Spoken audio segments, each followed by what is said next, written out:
बहुत समय पहले एक विशाल साम्राज्य में एक बुद्धिमान राजा राज्य करता था।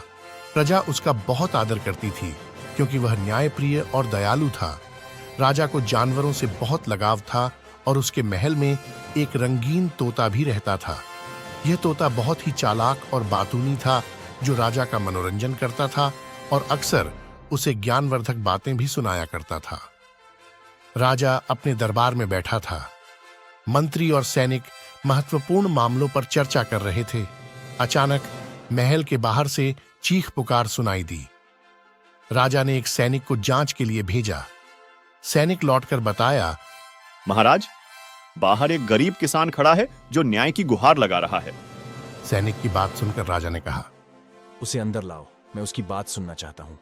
धन्यवाद महाराज। एक धनाढ़ व्यापारी ने मेरी जमीन छीन ली है। मेरे पास कोई सबूत नहीं है और वह इतना ताकतवर है कि कोई उसकी बात का विरोध नहीं कर सकता। मुझे आपसे इंसाफ चाहिए। चिंता मत करो, मैं तुम्हें न्याय दिलाऊंगा, लेकिन हमारे पास तुम्हारी जमीन का कोई सबूत नहीं है। व्यापारी झूठ बोल सकता है।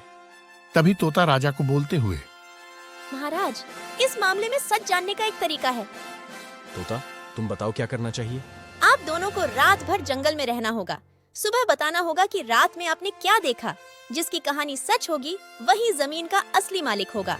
ये एक अच्छा विचार है। तुम दोनों सहमत हो? किसान और व्यापारी घबराते हुए, हाँ महाराज।